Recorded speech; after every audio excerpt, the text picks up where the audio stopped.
Hello everyone, welcome back. It is time for another song review from a film, and today it's the turn of Heath Ledger in 10 Things I Hate About You.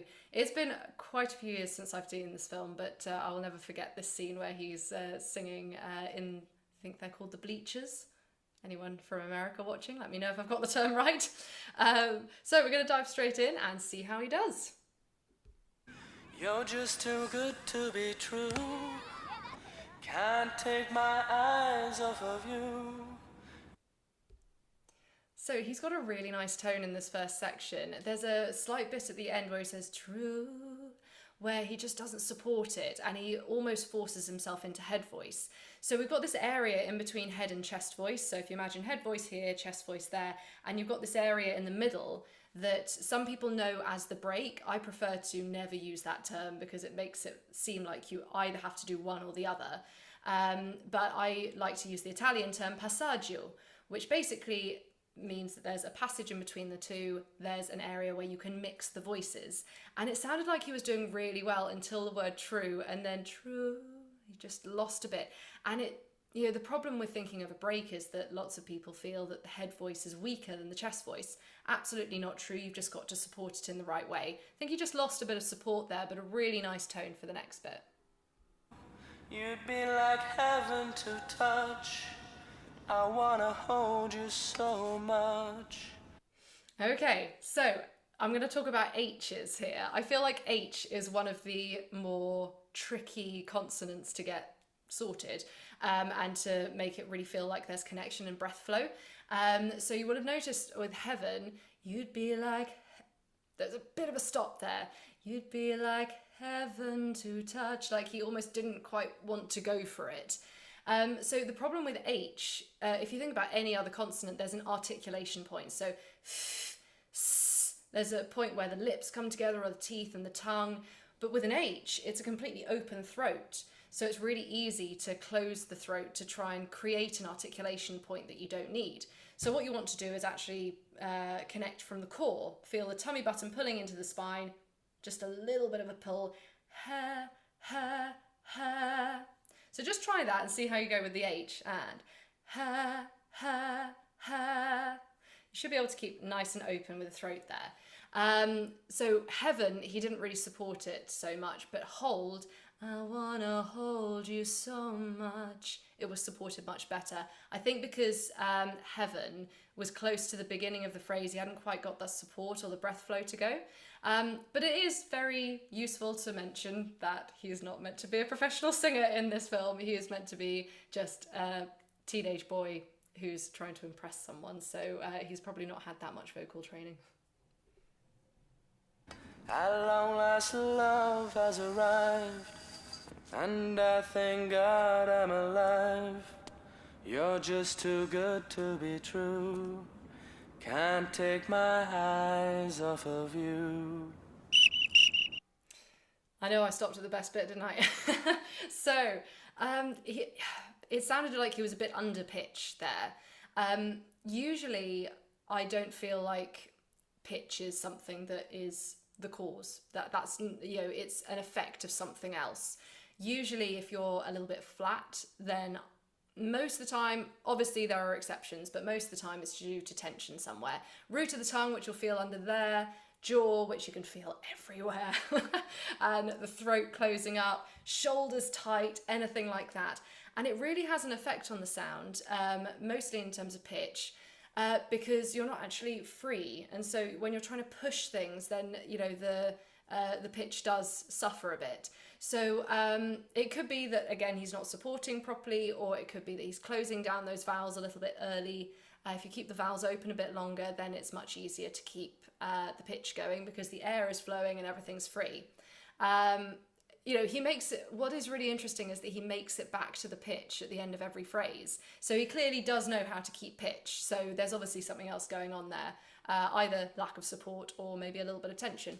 Unfortunately, I'm going to have to skip the amazing brass band section, and we're going to go into his next bit. I love you, baby, and if it's quite alright, I need you, baby, to on the lonely night. I love you, baby, trust in me when I say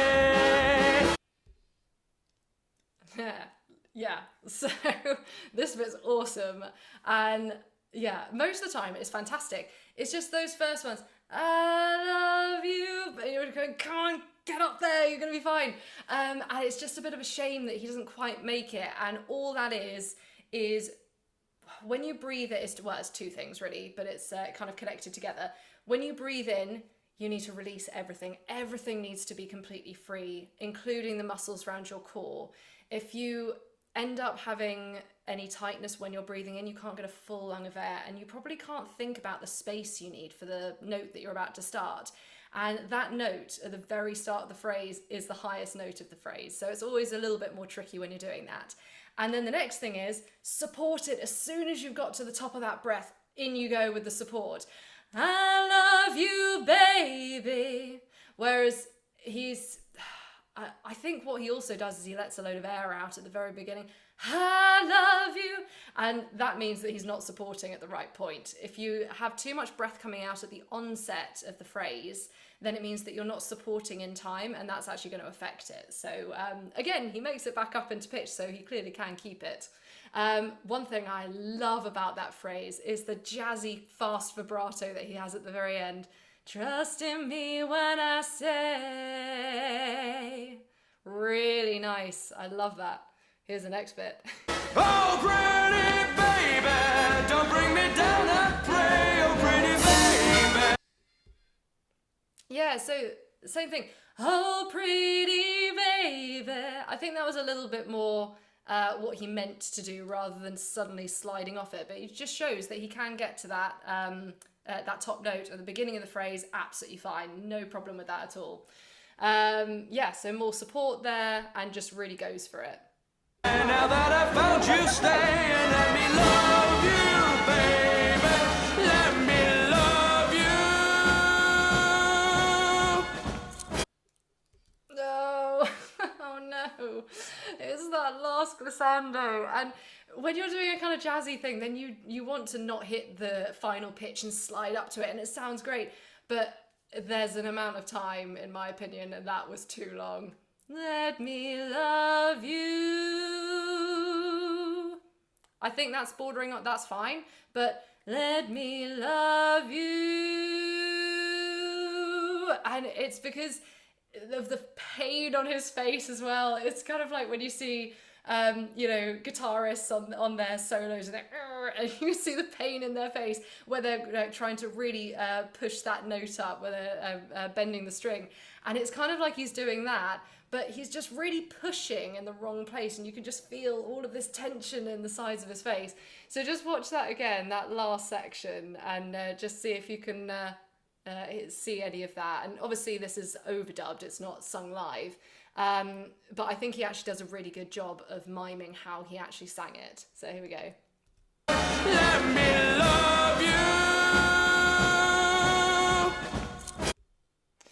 Yeah, it's a shame, because that last note, if he'd just done that glissando a little bit quicker, just a tiny bit quicker, and made it to that last note, it would have been amazing. But it just a bit, oh, come on, you're just willing him to get up to that note. But there we go. Overall, I love that. I think it's absolutely fantastic, and a really good song for him as well. I think it suits his voice really well, that fast vibrato that he has at the ends of phrases, and he's got some really good technique going in there. There's just a few things where just getting that breath and the support right would have made it just a little bit, more comfortable to listen to, I think. But overall, great job. If you've got any more songs in films or TV shows, or just random songs in general that you want to be reviewed, and see if there's anything you can take away from it, do pop it in the comments, and don't forget to like, share and subscribe for more videos.